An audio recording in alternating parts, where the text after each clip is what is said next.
Bonjour à tous et à toutes. Donc je vais vous montrer une petite vidéo pour le traitement des eaux troubles, à savoir le clarifiant. Voilà. Donc il existe deux formules que l'on peut trouver dans le commerce, c'est-à-dire la fameuse chaussette que l'on met dans le skimmer, ou alors le traitement liquide, donc clarifiant liquide, qui est vendu en bouteille de 2 litres. Je ne sais pas si la France 5 litres, peut-être aussi, c'est possible. Et moi, en ce qui me concerne, j'utilise donc la bouteille de 2 litres. Voilà. Donc ça se présente comme ceci. C'est du clarifiant, c'est vendu en grande surface. Et donc ça permet d'obtenir déjà d'une chose, déjà détruire les algues, et ensuite d'obtenir une eau claire. C'est du clarifiant, c'est bien marqué là, voilà. Donc alors voilà le résultat, après avoir utilisé le produit. On a vraiment une eau qui est, on peut dire, limpide. Franchement là, il n'y a plus rien, il n'y a plus d'algues, il n'y a plus rien. Voilà, donc alors on va mettre, là ils disent donc, ils disent qu'il faut mettre pour 50 mètres cubes 750 millilitres. Moi honnêtement j'en mets 400 millilitres, entre 350 et 400 millilitres dedans.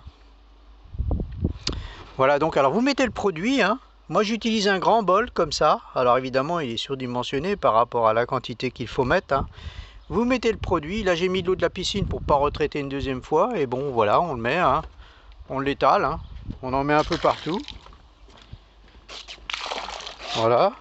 J'ai mis l'eau de la piscine pour la démonstration, évidemment vous mettez le produit. Je vais pas traiter deux fois, voilà. Et donc là vous laissez la pompe tourner pendant 24 heures. Ou alors vous pouvez même l'arrêter, de toute façon vous avez mis le produit dans la piscine, donc la pompe ça sert à rien qu'elle tourne. Par contre, si vous utilisez donc le traitement à chaussette, que vous mettez, alors la chaussette, vous la mettez pas dans la piscine, sauf si vous n'avez pas de skimmer. Si vous avez un skimmer, là vous l'attachez, vous l'accrochez quelque part, là où il y a mes objets là-bas, vous l'accrochez avec une ficelle. Sinon, si vous avez un skimmer, vous le mettez là-dedans. Vous le mettez là-dedans et là pour le coup, vous laissez votre pompe tourner 24 heures. Voilà, ça paraît logique, quand vous mettez le clarifiant dans la piscine, il n'y a pas besoin de faire tourner. Par contre, si vous mettez le clarifiant dans le skimmer, si vous ne faites pas tourner la pompe, le produit ne va pas aller dans la piscine. C'est tellement évident que voilà. Voilà. Donc, une fois que vous avez fait ça, vous attendez 24 heures, que ce soit pour le clarifiant ou que ce soit pour la chaussette, il faut compter 24 heures de traitement. Et une fois les 24 heures écoulées, vous arrêtez la pompe.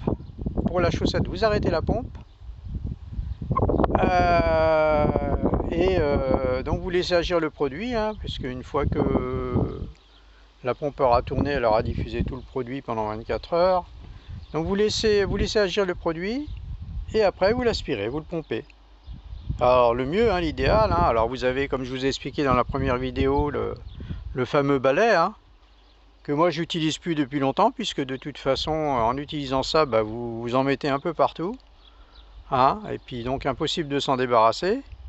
L'idéal c'est la fameuse perche, comme je vous ai montré dans la première vidéo. Alors là j'ai modifié en fait, j'ai carrément collé le tuyau dedans, parce qu'en fait ce qui se passe c'est que mon raccord mécanique à chaque fois il se déboîtait, et puis ou alors il fuyait. Donc là le mieux c'est ça, c'est ce que j'ai fait. Je l'ai collé avec une colle PVC. Voilà, là l'eau elle est superbe. Et lui il finit le travail après. Voilà pour la petite vidéo. Si vous avez des questions, n'hésitez pas. Alors n'hésitez pas à mettre un pouce aussi en bas. J'apprécierais beaucoup. Et puis on se retrouve pour la prochaine vidéo. Vous pouvez également vous abonner aussi à ma chaîne. Voilà, merci beaucoup, au revoir.